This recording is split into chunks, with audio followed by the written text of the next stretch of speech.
Hey guys, I felt like having this smoothie, so this is what I did. I went out and I got myself unsweetened soya milk. I like that.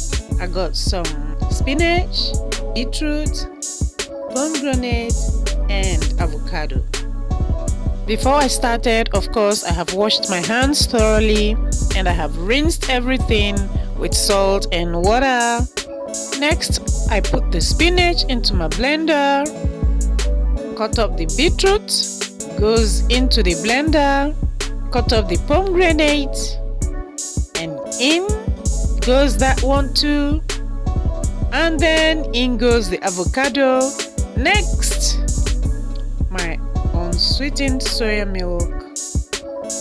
You can use anything else, depends on what you like.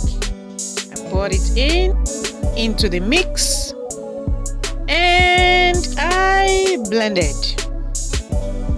And pop! It's a natural detox.